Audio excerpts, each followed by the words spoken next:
All right, y'all. It's here. We live. We ready to go.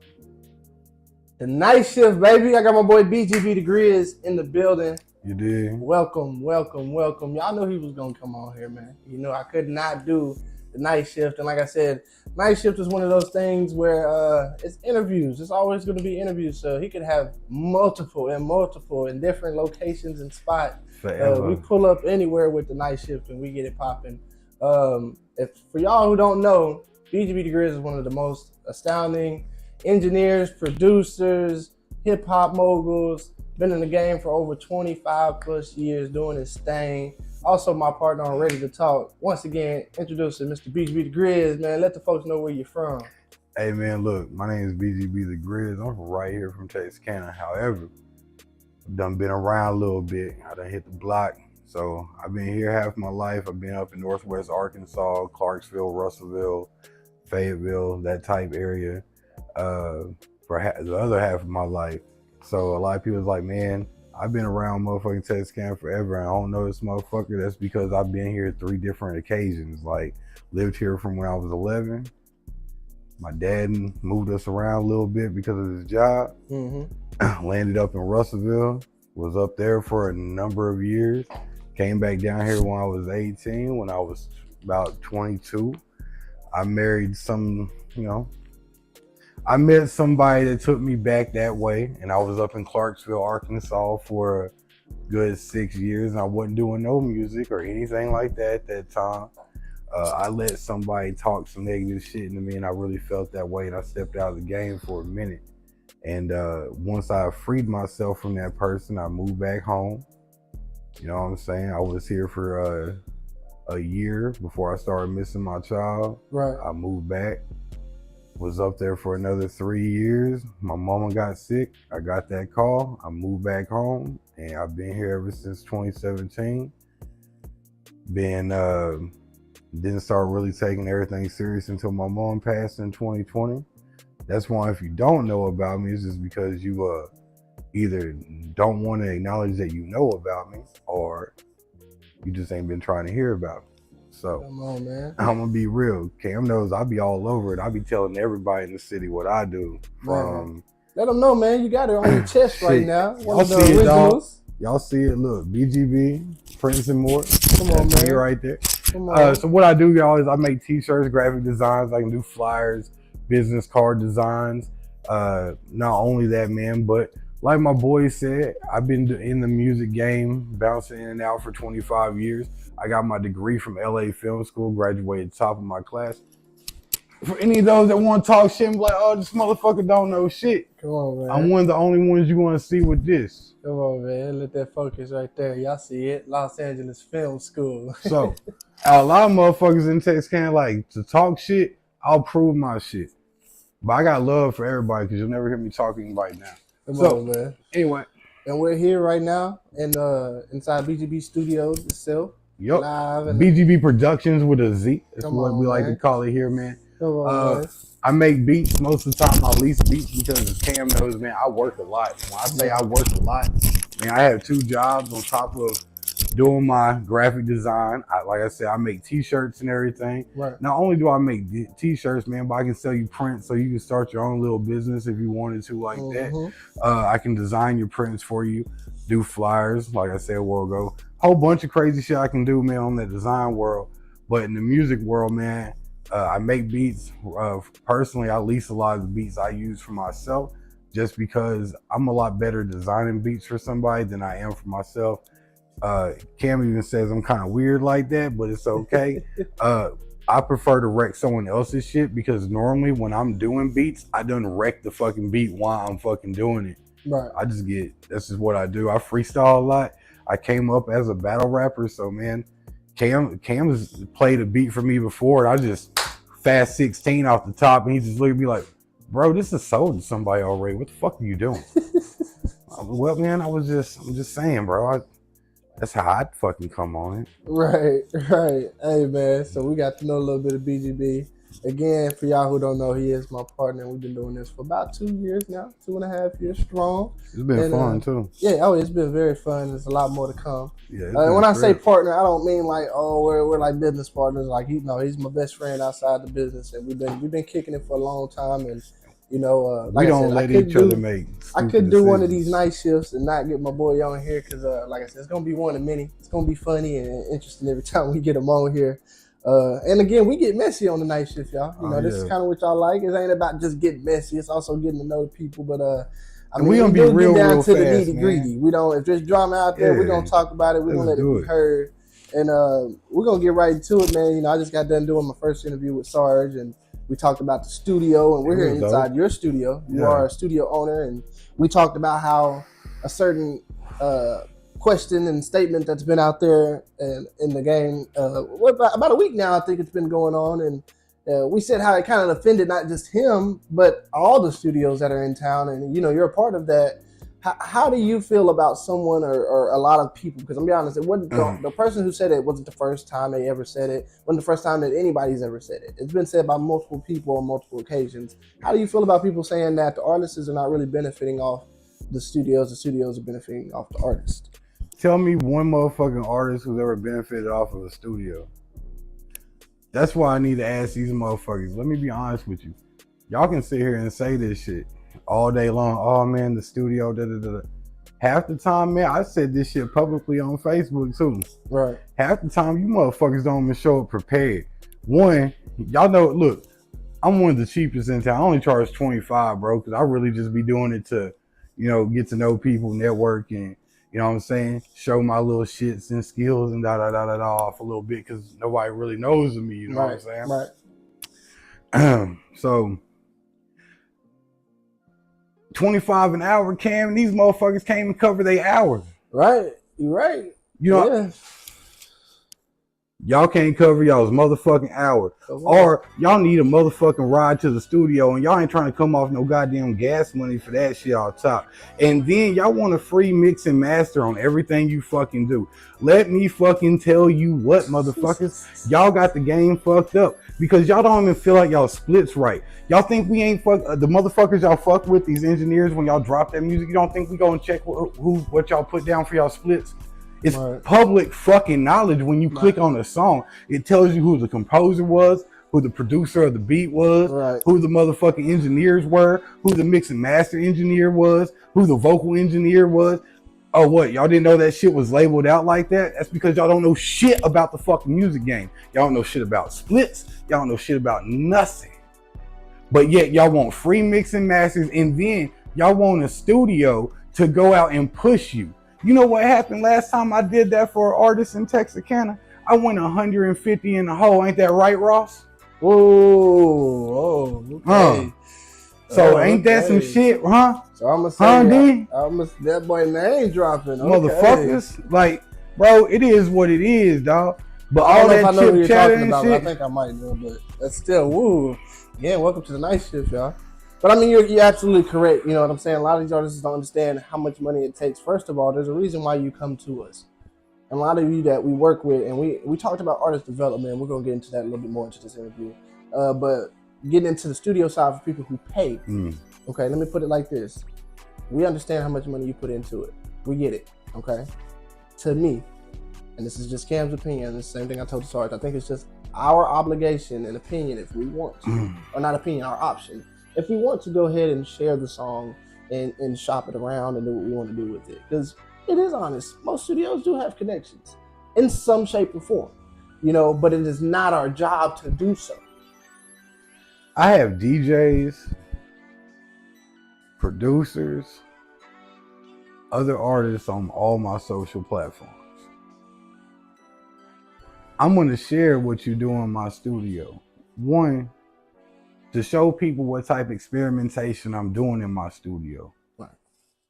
If you come into the studio and the first thing out your fucking mouth is, hey, Grizz, I want to sound like, I don't give a fuck what you just told me. Right. You're a copycat. Right. There's a million I want to sound like. If y'all haven't noticed, artists who really break out in the fucking game, they find a sound that isn't the same. It's all experimentation. Right. What's gonna make you unique and different? Same way with engineers. Cam mixes his shit different. Right. Sarge mixes his shit different.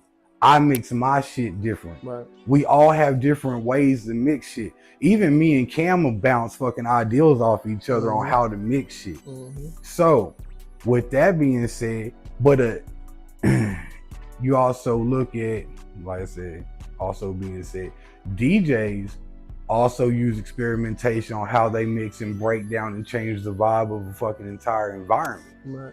So if a DJ hears me changing how a single room environment's whole entire vibe changes off my experimentation, he can fuck with that as well. Why would I not want to share that little common knowledge right there? And it's not really knowledge because I'm not telling them what I'm doing. I'm just changing the vibe. I'm making a trend. And I made a trend off you, which is going to make them want to come listen to you. So now you went from studios won't push me, but man, I was fucking not ready to release that. You done pushed a little clip and now But motherfucker, now you're getting plays and views off that. I'm confused on what you're trying to do. Are you trying to get noticed and paid, or are you just trying to fucking complain like a little bitch because you ain't getting your way and it's not coming back on your dime? I'm fucking confused because last time I checked, it was my 8.5 hours that took to mix and master that fucking song that you still haven't even paid me for, that snippet came from, my boy. It wasn't even what you did while you was in my booth. It was what I did 8-9 hours after the fact when I was fucking around with your shit, mixing and mastering, waiting for you to come up off that little 40 to 80 bucks. That way I could slide you the MP3, the wave, and whatever fucking else you want, and the stems and shit. My fucking bad, bro, that I'm trying to like get me while I can get me.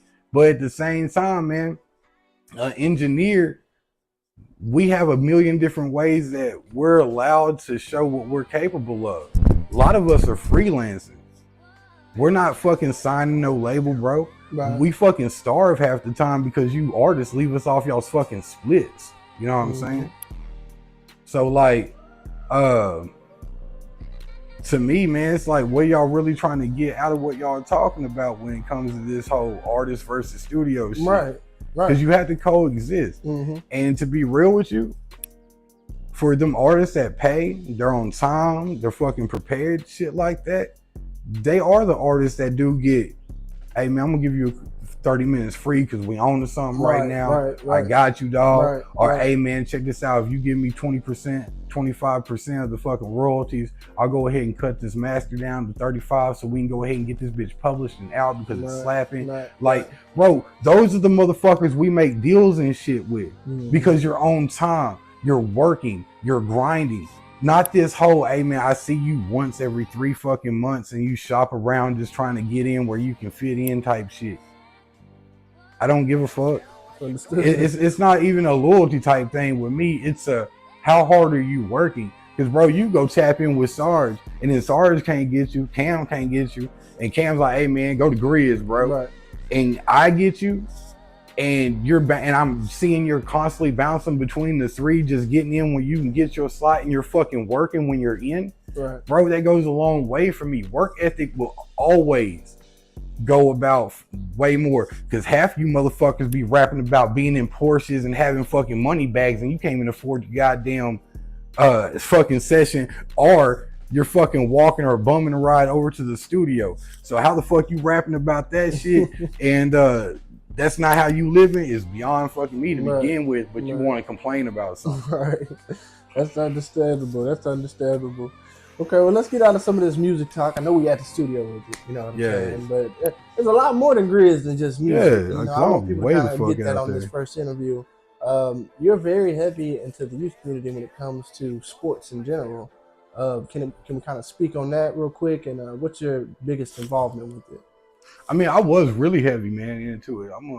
What are some of your accolades, as we can call them? Well, man, I was the O-line coach for the 8U Raiders when they won their Super Bowl back in, what was it, 2020, I want to say. Okay. Right after COVID and all that? Or? Yeah. And then I bounced back between a couple of different teams. Well, I got in a wreck, so I couldn't coach that the 21 season due to my wreck and everything like that. In 22, I was the offense coordinator for the 10U Mustangs. Unfortunately for the 10U Mustangs, they wasn't a very talented or very experienced team.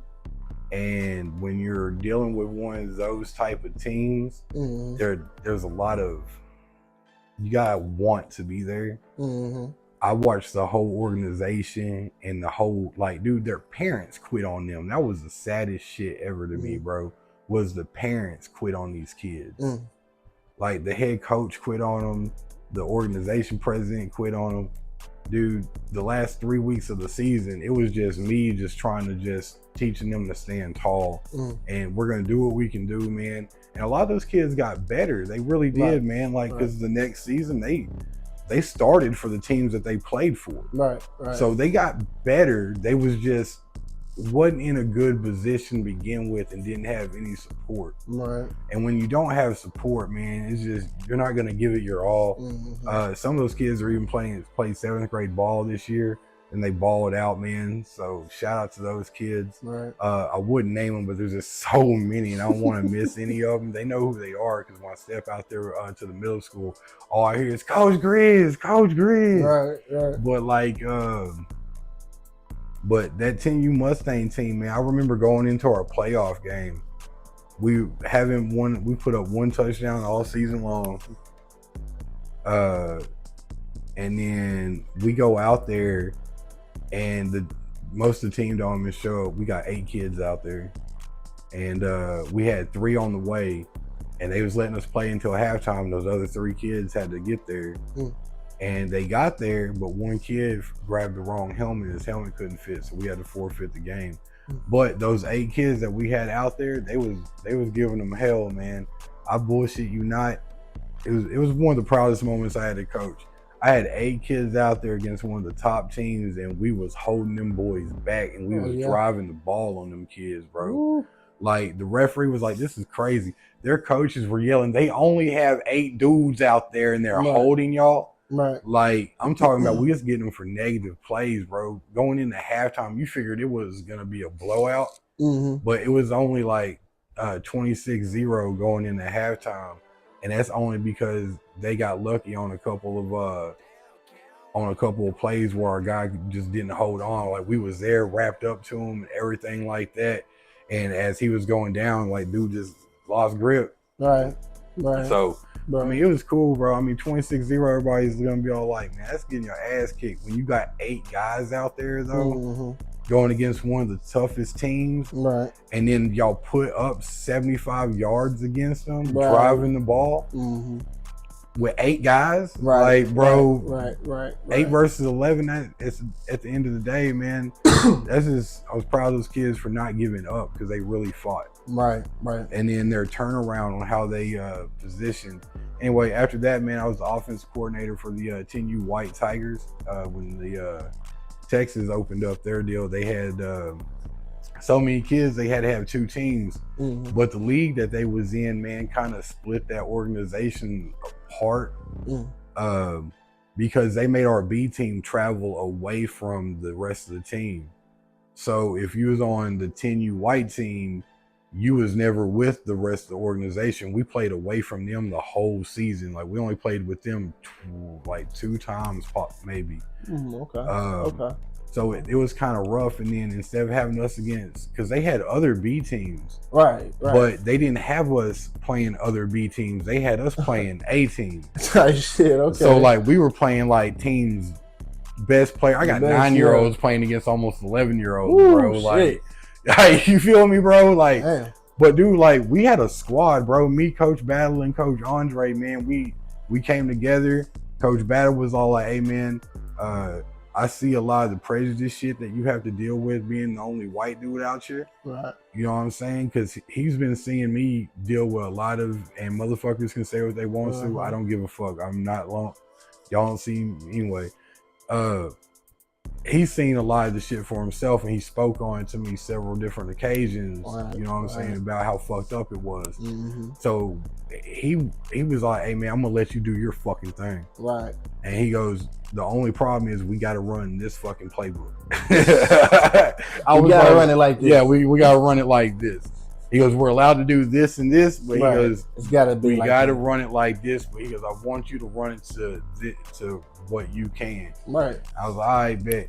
So it took a little bit, but once our players, it's like week 4 or 5, our players started clicking. Like they was like, oh, this is what we doing. Right. This is what this means. Like because we didn't get them like all off season. We didn't know who was gonna be B team until like 2 weeks before season started type shit.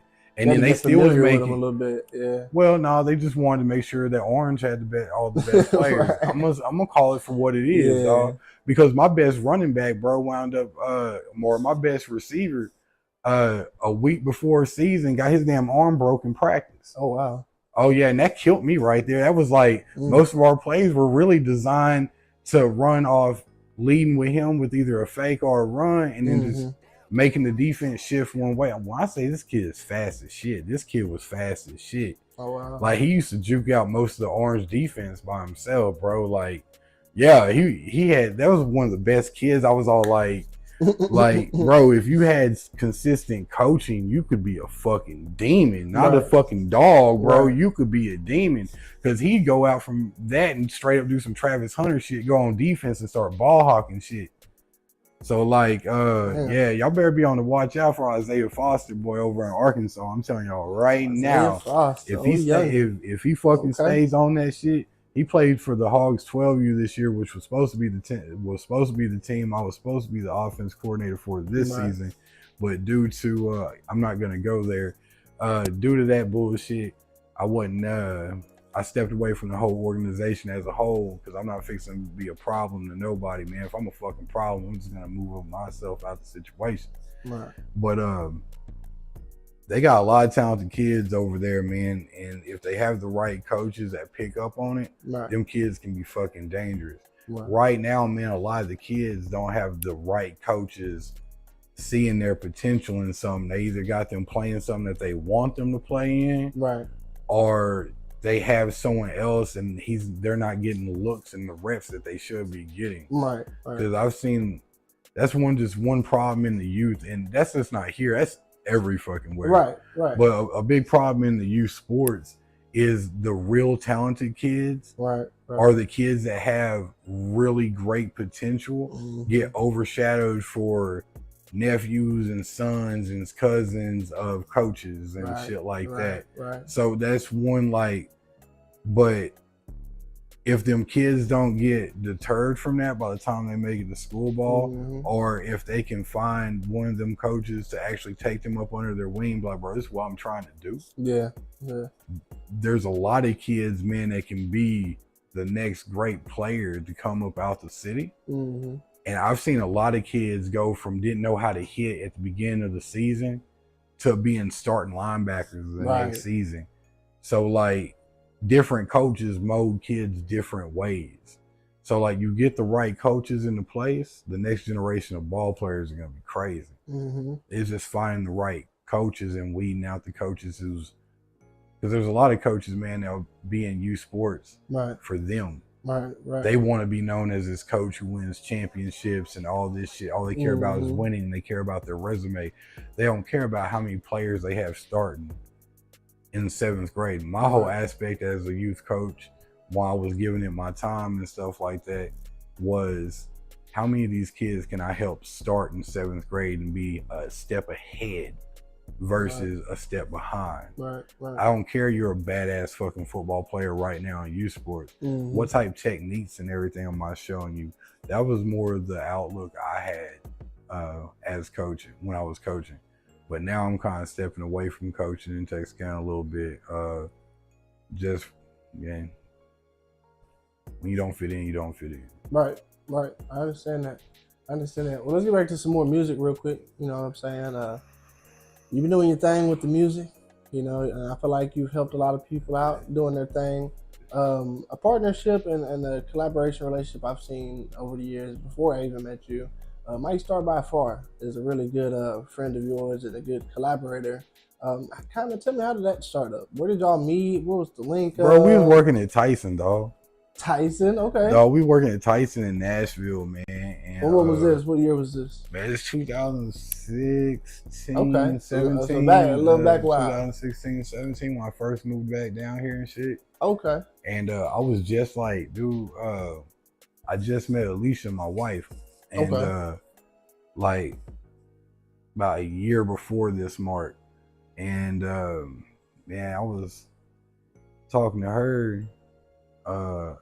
She found out I used to do music, and she told her the reason why I quit. Man, my ex-wife told me I wasn't ever gonna make it anywhere. Right. Wasn't very supportive. It was always something negative when it came to me trying to do music back when I was with her. So I just, I stepped away from it and shit. Yeah. And just focused on being a husband and father type shit. And Alicia wanted to get me back into music. Mm. Well, I met this dude named Chris Ivy while I was working at Tyson and shit like that. Of course, I just moved down here. Mm-hmm. I just moved back down here. A lot of my people wasn't even down here no more. They either moved away or got locked up. Right. So I was looking for, I ain't gonna cap, man. I was looking for a way to get me a pack. And well, I said, I need some smoke. Yeah, Tyson stressing a motherfucker Who got out. the nearest smokehouse? Tyson stressing a motherfucker out. Anyway, man, so I met my boy Chris. And, me and Chris chopped it up, bro. We started riding to work together and shit like that. You know what I'm saying? And Chris was all like, he told me he did music, and I was all like, he was always like, shit, I got a studio, bro. Like, I was using Cool Edit Pro 2 at the time. You know what I'm saying? That's some old school shit for them. For those that know, Cool Edit Pro 2. Yeah, you know what I'm saying? Hey.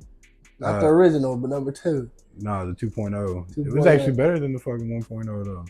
But anyway, radio. So anyway, bro, if you know, you know.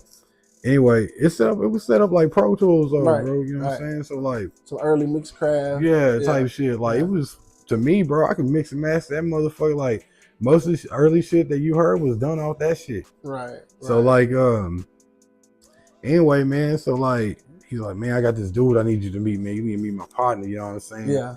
And he's like, we just did this song called The Platypus. And I was like, wait, The Platypus? Yeah, bro. They did a song talking about a fucking platypus. I could only imagine what that was about. That bit is about a damn platypus. You know what I'm saying? What's a platypus? Yeah, you don't know what a platypus is? I ain't never heard of no platypus, man. You ain't never seen Phineas and Ferb?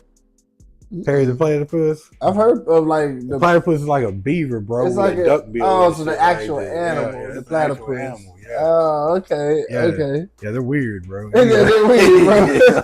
They lay eggs and shit. Oh, okay. They're poisonous. Like, yeah, okay. They're crazy. They're some weird mammals, dog. Like they're cold-blooded. Oh, wow. Yeah, it's some crazy shit. Because they mix with beaver, duck, goose, all this other extra. They inbred it for real. Anyway, man.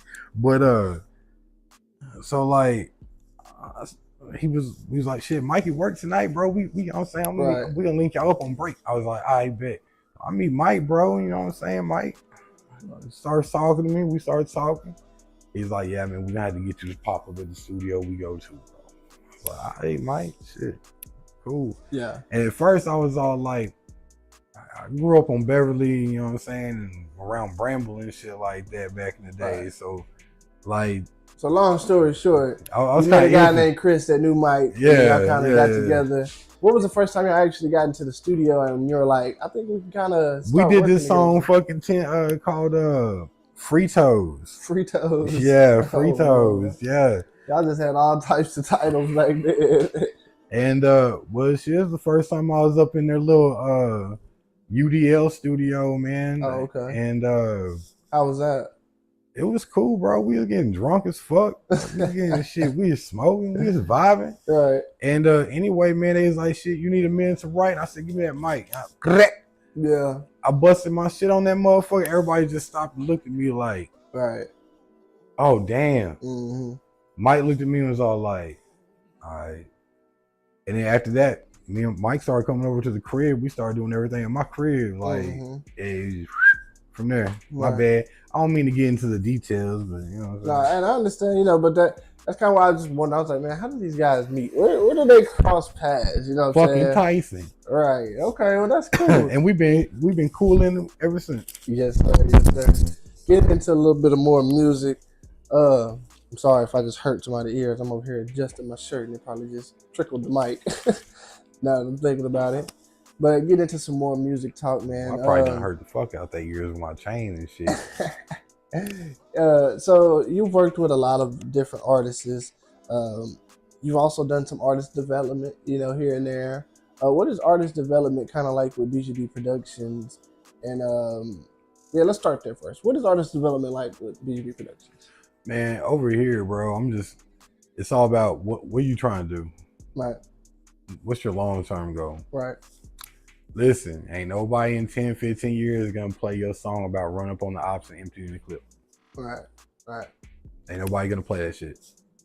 What's gonna make you stand out? What does your legacy say about you? Right. What's your sound? Mm-hmm. Have you found a sound yet?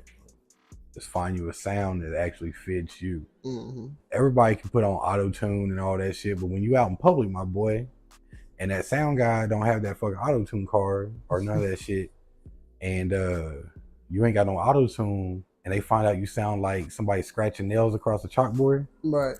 That's not a good look for you, my boy. Right. You see what I'm saying? Right. So, like, let's find a sound that fits you. Mm-hmm. Like, what's your goals? Like, man, if you want to sound like Chris Brown, but you sound like nails against a chalkboard, let's get you up in here, bro. And it's gonna be some hours and a long time, but right.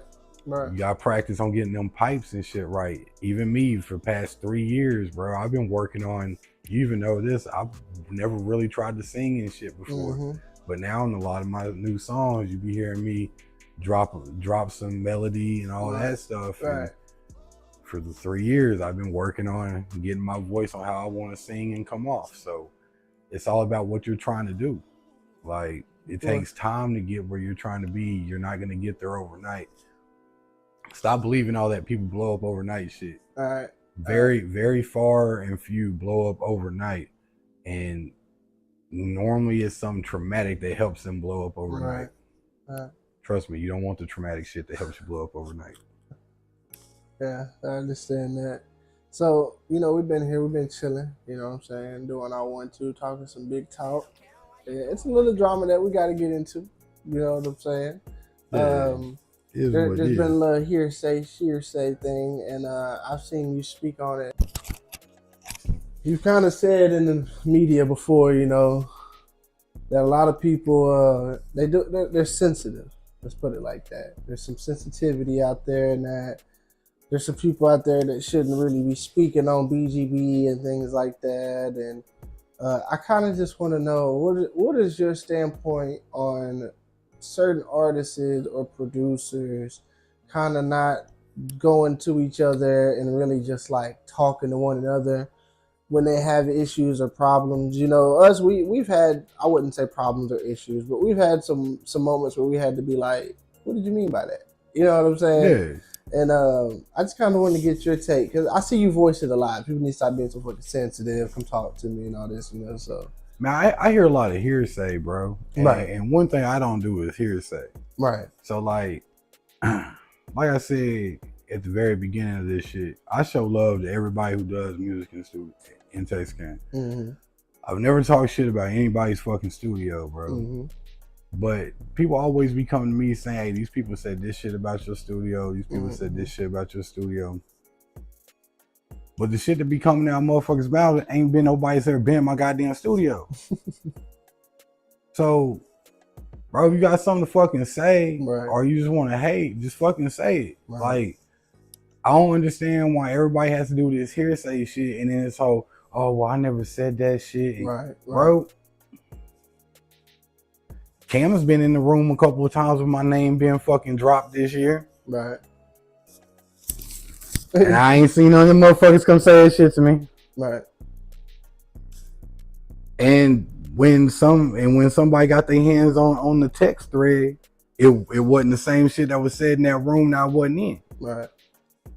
So, and a lot of light was shed off that shit because somebody felt the same way I felt after reading that motherfucker. Was like, hey, bro, hold up, dog. Right. Hold up. The fuck you mean he didn't have no way to feel? Motherfucker, reading this, I feel some type of way being him. Right. Bitch, what the fuck?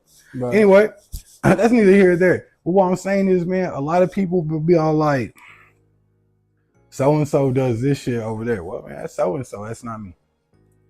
You know what I'm saying? Like, I don't understand why a lot of people be sensitive to where they can't handle. And what I mean a lot of times by people be sensitive, right? People can't handle the truth. Right. Okay. So like a lot of people can't handle the fucking truth. Like they get defensive about it and shit like that. Right. Bro, a lot of times when somebody tells you the truth, it's not to put you down. Yeah. It's to let you know, like, hey, bro, if this ain't what you're trying to be, you fucking up. You know what I'm saying? Like, you need to have some accountability for what you do. Right. Like, you know what I'm saying? Right. I expect to get a lot of bullshit come back off this little fucking interview and, oh, this motherfucker just talking shit and da and oh, and oh, well, we don't need him on our coaching staff next, all that good shit. Right. That's fine and fucking dandy. Right. I'm out of all that anyway. I'm back doing my fucking music and t-shirts and all that. I done been in the community for the last 5 years trying to help out, trying to help y'all see what's going on, trying to help y'all get the keys to keep these kids out the street. And all these fucking kids, like, it goes, what I say goes through a lot of people's ears and out the other. Right. Because they ain't trying to hear what I'm trying to say. Right. And just like when I was trying to recruit kids for my own organization, right. You know, you don't want that white kid or that white dude coaching your kid. Right. You know what I'm saying? Well, and let's get into that, you know, even into the music, you know, there's a lot of times that, you know, I'm sure you've heard it many times. The white boy shouldn't be rapping. Why is he rapping like that? What is he doing? So how do you feel about, like, it also kind of translating into your football, you know, youth thing as well? I look at it like this. White people are going to be considered the guests that anything that's black or dominated by black people or more organized by black people, we're going to be a guest. You think so? Well, man, you got that one doctor trying to say Eminem's a guest in hip hop. But so do you think it's okay? Do you think this is a universal thing, or do you think this is just strictly different territories? I just think it's different territories. I think it's about where you feel and shit like that. Right. Because we've been other places where the white boy is very welcomed, aka Fayetteville. Yeah. Apparently, I'm very welcomed in fucking Fayetteville. Fort Smith. Yeah. Very welcomed in Fort Smith. You know, there's other areas I feel like that have a strong black community where they don't care about that color. They don't, bro. So, but I understand what you mean by territory, especially down here. It is kind of, to me, it is a cultural feeling down here for sure. Man, to me, down here, it just feels like some people are stuck in a time that don't exist anymore. And what I say by that is, and a lot of people are going to be like, man, he's just talking, he's just trying to cause a division. Right. No, I'm not trying to cause a division. Anybody that knows me knows damn well I ain't trying to cause no division. Right. My thing about it is, and like I tried to explain to some of the youth coaches, I was part of a youth organization. They had white kids out there and the coaches was coming up with chants. And one of the main parts of the chants in there was the N-word. Right, okay. You got all them white kids looking at each other like, bro, we can't even say this shit. How are they gonna feel? Should we like, say this? But as a team, bro, you want the whole team to be in that chant. Right. So one of my questions and challenges was, are y'all gonna be upset when that white kid starts saying that because that's what y'all want him to say? Right. Like y'all are telling him it's okay. Y'all are telling that kid it's okay to say that.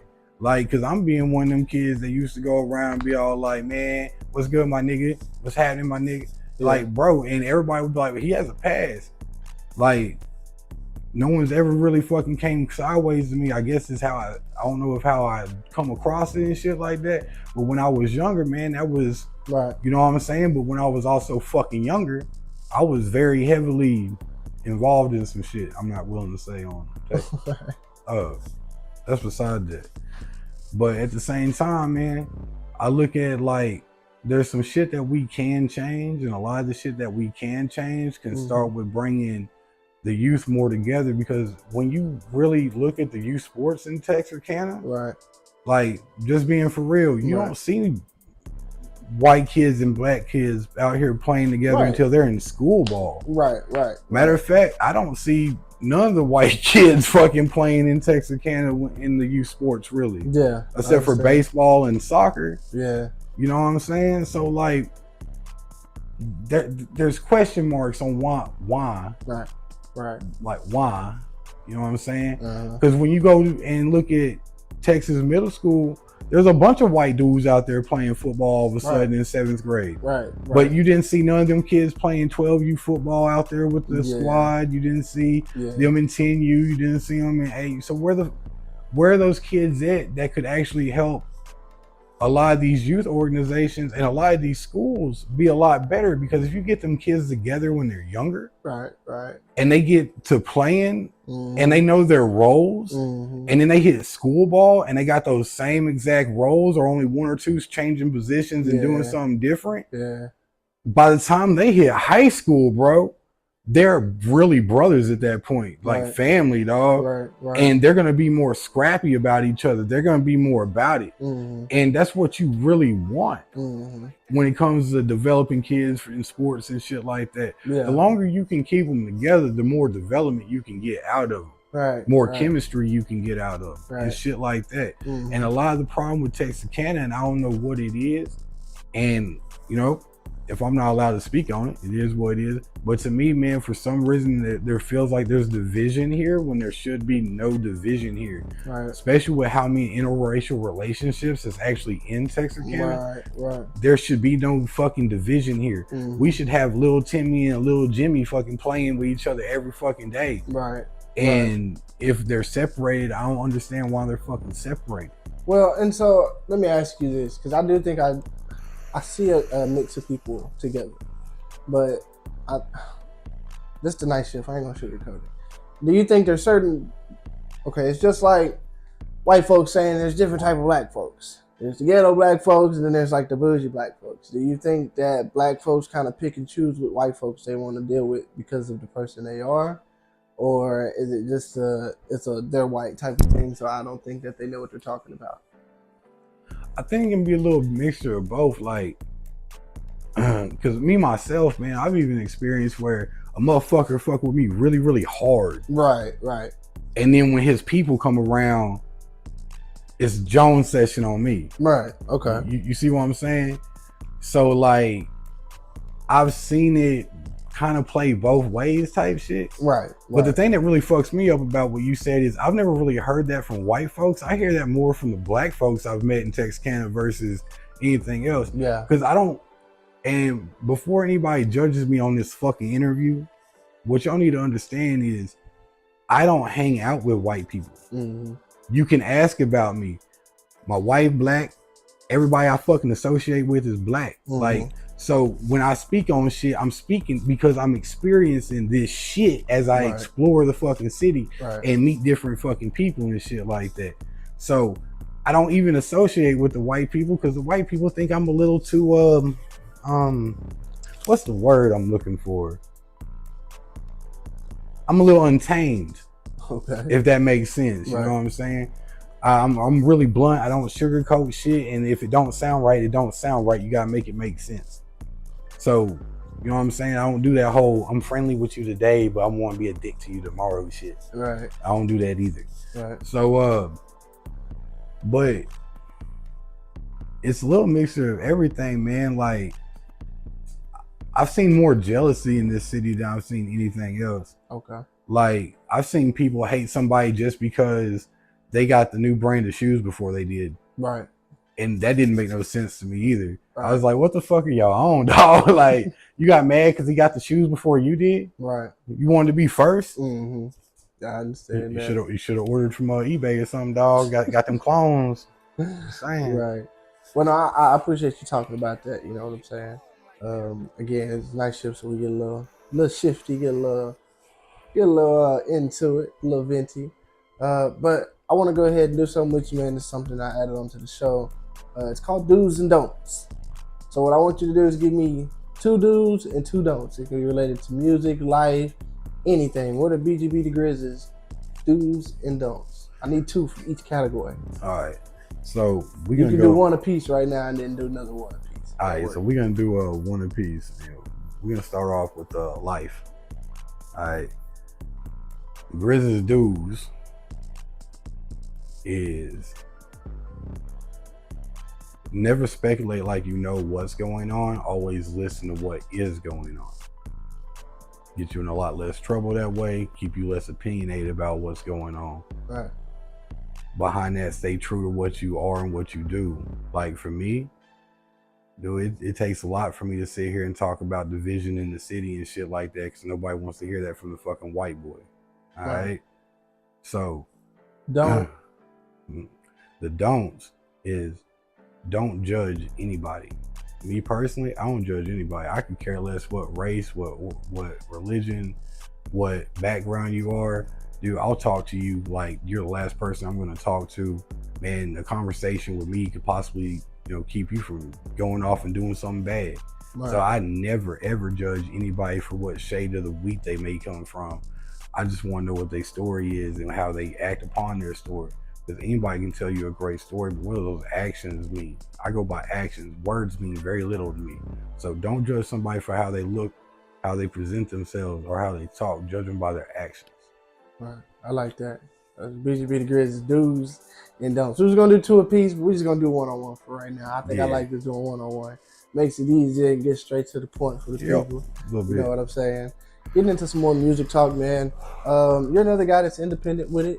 I think you've been with a label here and there and did your thing and made your own label up. Currently, BGB Productions. What do you think for the people out there that are doing it solo, independently? Do you think that they need a label to succeed? And what I mean by label, not much as a label, but more of a group of maybe an engineer, producer, a friend who can kind of help get a little bookings here and there. Maybe a friend that knows a lot of people who can bring people to a party, get you on stage. Which is what I see a lot of now in this new generation. Or do you think somebody can just kind of succeed by themselves? Do the music, do the videos, get the bookings, everything like that. All right, so I've never been signed to a label, so I've never had a team. So that'd be nice to actually have a fucking team, to be honest with you. As somebody that tries to do everything by itself, man, it's very, very fucking hard for an individual to sit there and do all their videos, all the editing, all the mixing, all the mastering, all the recording and everything. Right. Me personally, if I had somebody that was more in control of my videos and my content, and just was all like, hey, this is how would listen to me on my idea on how I want to present something, and then we went from there and was like, hey man, I got the camera ready, let's knock this motherfucker out. Right. That way I can edit it and get it out there. Right. So I can focus more on my music type shit. And then if I had somebody that was like, hey, we got you a show here, here, and here. We got to be here on these days right here. Right. That shit would be astonishing for me, just for the simple fact it would make everybody else make more money a lot more faster and shit like that. So I've seen people succeed doing it all by themselves, but even when they're doing it, they're like, man, if I had a fucking manager, somebody could take some of this fucking load off of me and shit like that. That shit goes a long way, man. If you got a fucking team that's willing to fucking be with you and grind it out and shit like that, bro, that's really the ideal way to fucking go, man. Because from a team aspect and you being independent, you can control everything from how much money y'all are making off the merch sales, from how much money that y'all are making off touring. You can cut off the middleman and shit like that. So like say Buddy right here, man, is getting you $1,200 bookings, you know what I'm saying? You can sit there and cut him off, you know what I'm saying, 300, cut your boy off 300 right there, and then put the rest towards travel expenses and shit. Everybody's getting a little chunk of the money. Dude's helping you get the content, he's pushing your content, so you're paying him off for every booking. I mean, it's all about who you got to will and who's willing to work and wait for the bread, man. Like I said, this business ain't overnight, bro. You're not just gonna, hey, I dropped this video, bro, and they wrote me $1,000 check today for it. You know what I'm saying? You even know that. You know what I mean? So like having a team, but you can still have a team and be independent. But a lot of people don't look at it like this. A label, man, that money really upfront money. They expect to make all that back. how much money they invest in you up front, they expect to make all that back, whether it be off touring, whether it be off your album sales, whether it be off, they expect to get that money back somewhere. It's just not, oh man, I made $5 million because I signed off this and now I'm flexing on these bitches. Nah, bro, what you gonna do? Because they're expecting to make that 5 million plus. Yeah, he ain't lying, man. So, you know what I'm saying? A lot of the shit, when it comes to this music, it's better to be independent. You got more control. But when you sign with a label, they're allowed to take up to 50 to 75% of your creativity. But you gotta think of how much work they actually put in to get you and keep you where you have to be. It's up to the artist, I feel like, once you get to a label, to keep your audience. Because most time you're not gonna get signed to a label unless you have somewhat of an audience already. And to be honest, the job of the label is to step in, get you the bookings, get you more studio time, which we all know. I'll take Glorilla as a very great example. She signed to Yo Gotti for $500,000. She signed, she said, I'm not even touching that money. She was already getting paid from doing shows, from doing the FREE. She was already making money. Yeah, so there was no need for her to touch the $500,000. She was smart. She went ahead and started doing her own thing, turning up, paid back the $500,000. To where Yo Gotti says she ain't in the hole no more. Now she makes her own money, and whatever the label gets is whatever the agreement of percentages is. Now I feel like as you grow as an artist, you have more control with your label. Let's use Chris Brown as an example. Chris Brown said, you know, back in the day when he wanted to do Wall to Wall and that album and everything like that, the label wasn't feeling it, you know, but he had already conquered 2 albums that were very successful before that in his younger years. So he kind of just did a wager. Hey, let me do this. Let me put it out. If I'm wrong, I'll never question y'all again. I'll trust the label. He said, but if I'm right, give me some control. You know, trust that I know what my crowd and my audience wants. So I do think having a label can help if you are a great enough artist with a drive and an audience to kind of, what we say, control the label, to be like, look, you need me, I don't need you no more. So I don't have to be here, but I'm choosing to be here so you can go grab other artists. You basically become a part of the pyramid scheme. So you want to work your way up to the top of the top and be one of the top artists. And there's a lot of people who are on labels who are the top of the top artists. You know, I'm sure Usher's still signed and doing what he does with Def Jam, and all these other big artists who are doing these big name things. They got someone down the line that they're still signed to. And granted, it's not, I'm signed to them, and they made it a partnership at some point because they were able to really show I'm worth it. I can make this work. You know, I can leave you and start my own stuff. I can leave you and keep doing me. Russ is a good example for being independent. I don't know if you ever heard of a guy named Russ. I was always compared to that guy. With Russ. You know, because my hair long. But yeah, man, you know, with Russ, though. Doing it independently is one of those things that it's very hard, you know, and especially even with a team that's doing it independently, I think it's still very hard. Well, yeah, Ben, because like when you're with a label, like I said, they own 50% of your creativity. Right. So you don't really have to worry about writing all your music because at the end of the day, if you present them 14 tracks, they're probably going to shoot down 7 of your tracks because it's not pushing what they want you to push. Right. And then that's when their ghostwriters come in like, this is what we're going to do. Exactly. You know what I'm saying? Or they'll be all like, hey, man, you're not producing your songs fast enough, so we done brought some people in. They done run some songs for you. Right. Bring your ass in this motherfucking studio and put this shit down. Right. Da-da-da-da-da-da, so on and so forth.